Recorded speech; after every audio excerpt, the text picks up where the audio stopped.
പുറപ്പാട് 19 അധ്യായം. സീനായ് ഉടമ്പടി. ഈജിപ്തിൽ നിന്ന് പുറപ്പെട്ടതിൻ്റെ 3-ാം മാസം 1-ാം ദിവസം ഇസ്രായേൽക്കാർ സീനായ് മരുഭൂമിയിലെത്തി. അവർ റെഫിദീമിൽ നിന്ന് പുറപ്പെട്ട് സീനായ് മരുഭൂമിയിൽ പ്രവേശിച്ച് മലയുടെ മുൻവശത്തെ പാളയമടിച്ചു. മോശ ദൈവസന്നിധിയിലേക്ക് കയറിച്ചെന്നു. കർത്താവ് മലയിൽ നിന്ന് അവനെ വിളിച്ച് ഇങ്ങനെ പറഞ്ഞു: യാക്കോബിൻ്റെ ഭവനത്തോട് നീ പറയുക, ഇസ്രായേലിനെ അറിയിക്കുക, ഈജിപ്തുകാരോട് ഞാൻ ചെയ്തതെന്തെന്നും കഴുകന്മാരുടെ ചിറകുകളിൽ സംവഹിച്ച് ഞാൻ നിങ്ങളെ എങ്ങനെ എൻ്റെ അടുക്കലേക്ക് കൊണ്ടുവന്നുവെന്നും നിങ്ങൾ കണ്ടുകഴിഞ്ഞു. അതുകൊണ്ട് നിങ്ങൾ എൻ്റെ വാക്കു കേൾക്കുകയും എൻ്റെ ഉടമ്പടി പാലിക്കുകയും ചെയ്താൽ നിങ്ങൾ എല്ലാ ജനങ്ങളിലും വെച്ച് എനിക്ക് ഏറ്റവും പ്രിയപ്പെട്ട എൻ്റെ സ്വന്തം ജനമായിരിക്കും. കാരണം ഭൂമി മുഴുവൻ എൻ്റേതാണ്. നിങ്ങൾ എനിക്ക് പുരോഹിത രാജ്യവും വിശുദ്ധ ജനവുമായിരിക്കും. ഇവയാണ് ഇസ്രായേൽക്കാരോട് നീ പറയേണ്ട വാക്കുകൾ.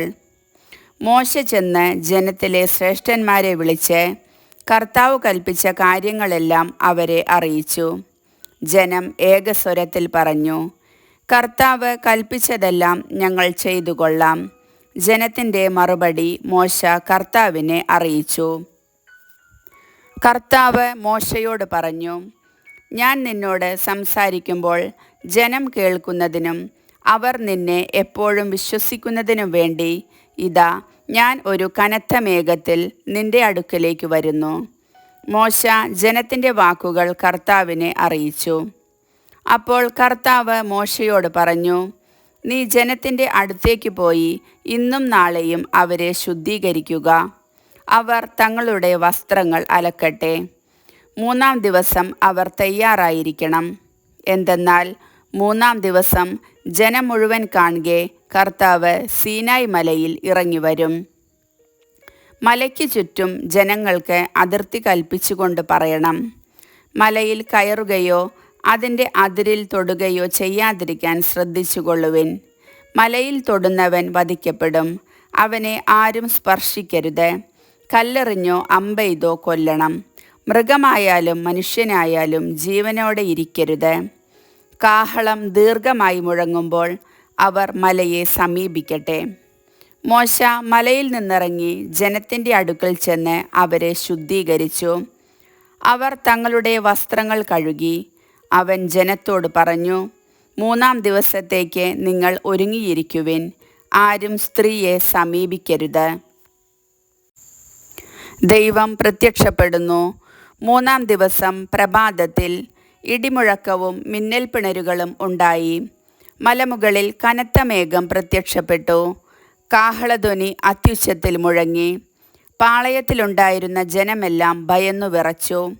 ദൈവത്തെ കാണുന്നതിനു വേണ്ടി മോശ ജനത്തെ പാളയത്തിനു പുറത്തു കൊണ്ടുവന്നു. അവർ മലയുടെ അടിവാരത്തിൽ നിലയുറപ്പിച്ചു. കർത്താവ് അഗ്നിയിൽ ഇറങ്ങി വന്നതിനാൽ സീനായ് മല മുഴുവൻ ധൂമാവൃതമായി.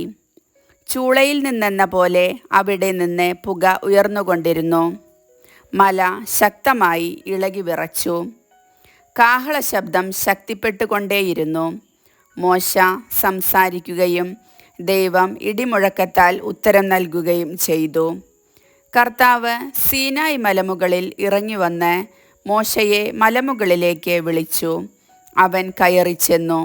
അപ്പോൾ അവിടുന്ന് അരുളി ചെയ്തു: നീ ഇറങ്ങിച്ചെന്ന് ജനങ്ങൾക്ക് മുന്നറിയിപ്പ് നൽകുക.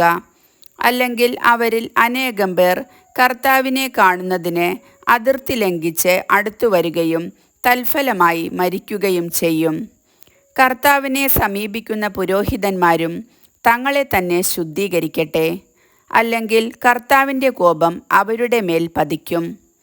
മോശ കർത്താവിനോട് പറഞ്ഞു: സീനായ് മലയിലേക്ക് കയറാൻ ജനങ്ങൾക്ക് കഴിയുകയില്ല.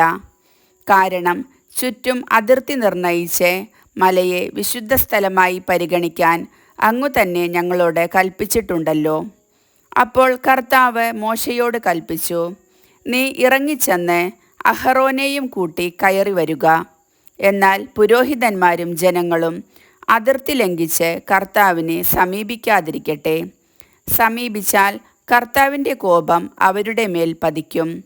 മോശ ഇറങ്ങിച്ചെന്ന് ജനത്തോട് സംസാരിച്ചു. കർത്താവിൻ്റെ വചനം.